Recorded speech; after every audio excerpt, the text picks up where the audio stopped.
আসসালামু আলাইকুম। প্রিয় দর্শক, অন্য মঞ্চের আলাপচারিতায় আপনাদের সকলকে আমন্ত্রণ জানাচ্ছি। ইউনূস সরকার আর তার সঙ্গী বিএনপি, জামায়াত, এনসিপির নেতারা এতবার বিচার বিচার করে গলা ফাটাচ্ছে যে মনে হতে পারে বাংলাদেশে বুঝি বিচার কেজি দরে বিক্রি হচ্ছে। আসলেই যে বাংলাদেশে বিচার আচার কেজি দরে বিক্রি হয় তার প্রমাণ এই ভিডিওটাই দিচ্ছে। আদালতের বিচারক যিনি, প্রধান প্রসিকিউটরও তিনি, আবার যাকে বিবাদী পক্ষের আইনজীবী হিসেবে অভিনয় করতে বলা হয়েছে তিনিও একই ব্যক্তি বা দলের মানুষ। পুরো বিচার প্রক্রিয়াটাই মনে হচ্ছে কেবল যুদ্ধাপরাধের দায়ে সাজাপ্রাপ্তদের বিচারের প্রতিশোধ নেওয়া, আর কোনো কারণ নেই। আজকে আপনাদের শুধুমাত্র সাবেক প্রধান বিচারপতি এবিএম খায়রুল হকের বিরুদ্ধে ঘটা অবিচার নিয়ে কথা বলবো। চলুন দেখে আসা যাক ইউনূসের গোয়ালঘর হয়ে যাওয়া বিচার ব্যবস্থার সাতকাহন। আদালত নাকি ইউনূসের গোয়ালঘর? তবে মূল আলোচনায় শুরুর আগে আম জনতা দলের নেতা তারেক সাহেবের একটি ভিডিওর কিছু অংশ আপনাদের দেখাতে চাই। আসামি পক্ষের আইনজীবী এবং রাষ্ট্রপক্ষের আইনজীবী দুইজনই জামাত থেকে এসেছে। এই আইনজীবী তিনি শেখ হাসিনার পক্ষের আইনজীবী হিসেবে এখানে লড়াই করছেন। আমি খুব করে জানার চেষ্টা করেছি যে তিনি শেখ হাসিনা কর্তৃক নিয়োগপ্রাপ্ত হয়েছেন নাকি। পরবর্তীতে জানতে পারলাম যে তিনি শেখ হাসিনার পক্ষ থেকে নিয়োগপ্রাপ্ত হননি। তাকে কে নিয়োগ দিয়েছে?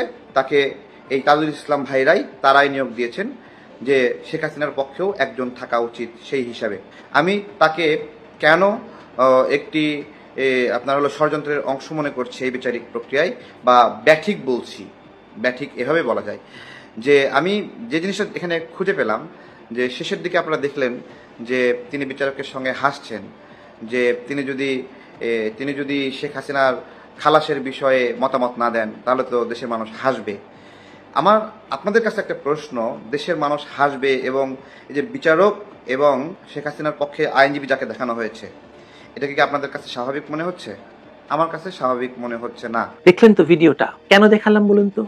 কোনো কারণ নেই, আপনারাই বুঝতে পারবেন কেন দেখিয়েছি। বাংলাদেশে ন্যায় বিচারের ধারণা এমন এক পর্যায়ে এসে ঠেকেছে যেখানে আইন, সত্য, নীতি এসব একসঙ্গে ভেঙে পড়ছে। সাবেক প্রধান বিচারপতি এবিএম খায়রুল হকের গ্রেপ্তার ও চলমান কারাবাস এই পতনের সবচেয়ে নির্মম দৃষ্টান্ত। যে মানুষ রাষ্ট্রের সর্বোচ্চ বিচারিক পদে ছিলেন তাকেই এখন সাজানো অভিযোগে বন্দী রাখা হয়েছে। এটা কেবল একজন ব্যক্তির প্রতি অন্যায় নয়, এটি বিচার বিভাগের মর্যাদার উপর সরাসরি আঘাত। ইউনূসের নেতৃত্বাধীন সরকার আসার সময় মানুষ ভেবেছিল আওয়ামী লীগের সময়ের যে দমন নিপীড়নের অভিযোগ তারা এনেছিল সেই যুগটা বুঝি শেষ হবে। ভাবা হয়েছিল আদালত রাজনীতির বাইরে দাঁড়িয়ে কথা বলবে, আইনের শাসন ফিরে আসবে। তারা তাই বলতেন, কিন্তু বাস্তবে যা ঘটছে তা এক নতুন ধরনের দমন নীতি, যেখানে আইনকে ব্যবহার করা হচ্ছে প্রতিহিংসার হাতিয়ার হিসেবে। আদালত এখন এমন এক জায়গায় এসে দাঁড়িয়েছে যেখানে বিচার নয়, ফরমায়েশি রায় চাইছে আদালতের কাছে ইউনূস এবং তার সন্ত্রাসের সঙ্গীরা।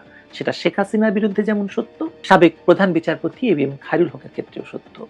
খায়রুল হকের বিরুদ্ধে দায়ের করা হয়েছে হত্যা মামলা, মানে এটি তার প্রমাণ। আপনি ধরতে পারেন একজন অশীতিপর বৃদ্ধ একটি হত্যা মামলা করেছেন ফতুল্লায় গিয়ে, ভাবতে পারেন এটা। একথা আমি একদিন আরো একটা ভিডিওতে বলেছিলাম আপনাদেরকে যে বিচারপতি খায়রুল হক হেঁটে হেঁটে গিয়ে অথবা ধরেন গাড়িতে করে গিয়ে ফতুল্লায় গিয়ে একজনকে হত্যা করে চলে এসেছেন। ভাবুন একবার দৃশ্যটা। 2024 সালের জুলাইয়ে ঢাকার যাত্রাবাড়িতে সংগঠিত একটি হত্যাকাণ্ডে তাকে 486 জনের সঙ্গে আসামি করা হয়েছে, কিন্তু অভিযোগপত্রে তার ভূমিকার কোনো ব্যাখ্যা নেই। এফআইআর এ নাম থাকলেও প্রমাণ নেই যে তিনি কখনো ওই ঘটনার সঙ্গে যুক্ত ছিলেন। তদন্তের সময় কোনো প্রত্যক্ষদর্শীর বক্তব্যও পাওয়া যায়নি। আদালতে প্রসিকিউশনের পক্ষ থেকে দেওয়া যুক্তিও পুরোপুরি রাজনৈতিক।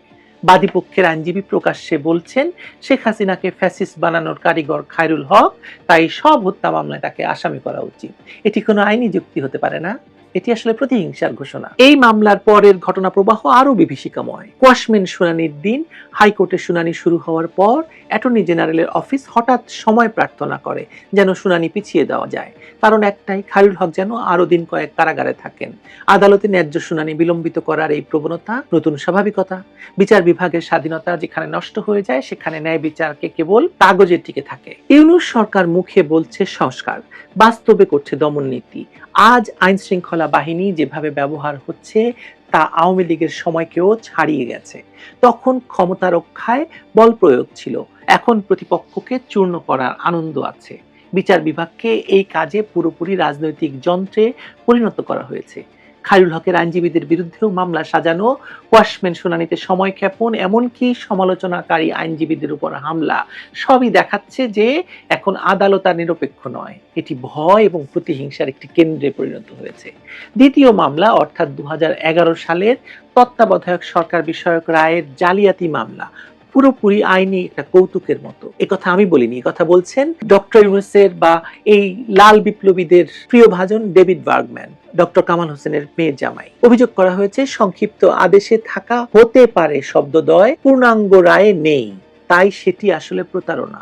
এই যুক্তি বিচার বিজ্ঞানের কোনো সংজ্ঞাতেই পড়ে না। সংক্ষিপ্ত এবং পূর্ণাঙ্গ রায়ের মধ্যে ভাষাগত পার্থক্যকে ফৌজদারি অপরাধ বলা মানে হলো বিচার বিভাগের স্বাধীন লেখনীকেও অপরাধে পরিণত করা। আরো হাস্যকর বিষয় হলো 2012 সালে যখন পূর্ণাঙ্গ রায় প্রকাশিত হয় তখন সরকার ইতিমধ্যে সংবিধান সংশোধন করে তত্ত্বাবধায়ক ব্যবস্থা বাতিল করেছিল। অর্থাৎ অভিযোগগত শব্দটি বাদ দিলেও, মানে হতে পারে শব্দদ্বয় বাদ দিলেও তার আর কোনো আইনি তাৎপর্য ছিল না। তবুও মামলাটি করা হলো শুধু খায়রুল হককে ছোট করার জন্য, তাকে আদালতের বারান্দায় হাঁটানোর জন্য, তাকে শাস্তি দেওয়ার জন্য। এরপর হলো তৃতীয় মামলা দুদকের মাধ্যমে। অভিযোগ কি, রাজুকের একটি প্লটে সুদের টাকা পরিশোধ করা হয়নি। 4 লাখ টাকার প্রশাসনিক বিবাদকে ফৌজদারি মামলায় পরিণত করা হলো। দুদক তার বক্তব্য নেওয়ার প্রয়োজন বোধ করলো না, সরাসরি মামলা করলো। উদ্দেশ্য আবারও স্পষ্ট, আইনি প্রক্রিয়া নয়, দীর্ঘমেয়াদী হেনস্থা।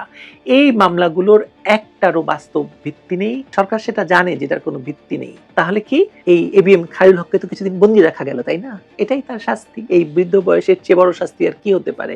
একজন প্রধান বিচারপতিকে এভাবে আদালতের বারান্দায় ঘোরানো হচ্ছে, তাকে দাঁড় করানো হচ্ছে সাধারণ অপরাধীদের সাথে, এর চেয়ে বড় শাস্তি আর কি হতে পারে? এই অবস্থায় নাম দেওয়া হয়েছে সংস্কার, একটা নিষ্ঠুর ব্যঙ্গ বাংলাদেশের কাছে। জুলাই সনদের কথা বলে সরকার দাবি করছে যে তারা বাংলাদেশকে বর্বরতা থেকে সভ্যতায় নিয়ে এসেছে, অথচ বাস্তবে চলছে ভয়ভীতি, হয়রানি আর বিচার বিভাগের অবমাননা।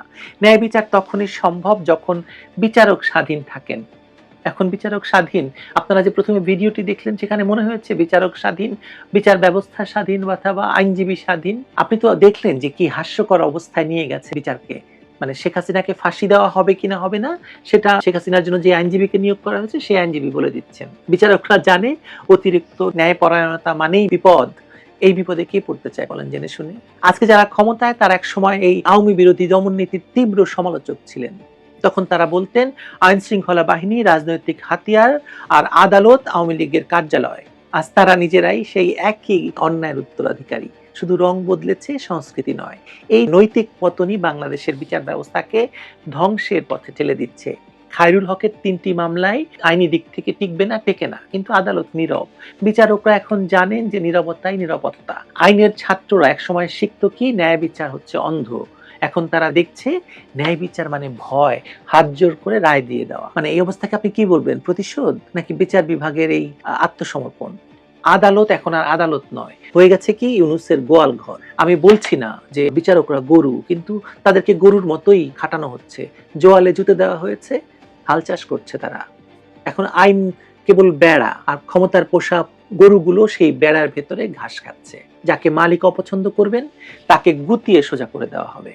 সাবেক প্রধান বিচারপতি থেকে শুরু করে আওয়ামী লীগের নেতাকর্মী, সাবেক প্রধানমন্ত্রী সবাই এখন সেই গোয়ালঘরের ভেতর সম্ভাব্য টার্গেট। একটা সময় মানুষ বিশ্বাস করত অন্তত আদালত আছে শেষ ভরসা, এখন সেই বিশ্বাসও ভেঙে যাচ্ছে। খায়রুল হক হয়তো একটা ব্যক্তি, কিন্তু তার বন্দিত্ব গোটা বিচার ব্যবস্থার বন্দিত্বের প্রতীক। আজ তিনি জেলে, কাল অন্য কেউ। এখন যিনি মানে প্রধান বিচারপতি আছেন রিফাত আহমেদ, তাকে তো নিশ্চিতভাবে জেলে যেতে হবে, কারণ তিনি এমন এক কাজ করেছেন যে এই অন্তর্বর্তী সরকারের বৈধতার জন্য আদালতের জাল নথি বের করেছেন। এই চক্র চলছেই বা চলবেই। সরকার ভাবছে এতে ভয় জন্মাবে, কিন্তু বাস্তবে জন্ম নিচ্ছে অবিশ্বাস, ঘৃণা আর নীরব প্রতিরোধ। ইউনূস সরকার হয়তো নিজেদের ইতিহাসের সংস্কারক হিসেবে নাম লেখাতে চায়, কিন্তু ইতিহাস তাদের মনে রাখবে কিভাবে? তারা বিচার বিভাগকে নিজেদের গোয়াল ঘর বানিয়েছিল। ক্ষমতা টেকে, মর্যাদা টেকে না। আজ যারা মাথা নিচু করে অন্যায়কে বৈধতা দিচ্ছেন, কাল তাদের নামও এই অবিচারের তালিকায় উঠবে। কারণ ন্যায় বিচারকে দমন করলে বিচারক বাঁচেন না, সরকারও টেকে না। দেশের বিচার ব্যবস্থায় আজ এমন দুর্দশা যে চাহিবা মাত্র মামলা রেডি, বিচার রেডি, শাস্তিও রেডি, সাজার নথি রেডি, শোনা যাচ্ছে অবিলম্বে কয়েকজনকে ফাঁসিতে ঝোলানোর প্রস্তুতি চলছে। কিন্তু সাবেক প্রধান বিচারপতি এবিএম খায়রুল হকের মতো একজন মানুষকে যখন হত্যা মামলায় গ্রেপ্তার দেখিয়ে হেনস্থা করা হয়, তখন বিচার বিভাগকে আর যাই হোক আদালত বলা যায় না, বলা যেতে পারে বড়জোর ইউনূসের নিজস্ব গোয়াল ঘর, যে কথাটা আমি আগেই বলেছি। আমজনতা দলের তারেক সাহেবের ভিডিওটা কেন দেখিয়েছিলাম এবার বুঝতে পারছেন। কারণ যারা বিচারক, যারা আইনজীবী, যারা সরকারের দ্বারা প্রতিপক্ষের জন্য নিয়োজিত আইনজীবী, সকলেই আসলে আর কেউ নয়, এক গোয়ালের গরু। বিচারালয় তো নয়, ইউনূসের গোয়াল ঘর এটা, যেটা ইউনূস নিজে হাতে বানিয়েছেন। আর ইউনূস হচ্ছেন এই গোয়াল ঘরের পাহারাদার। তাকে আপনারা একজন আন্তর্জাতিক রাখাল বলতে পারেন।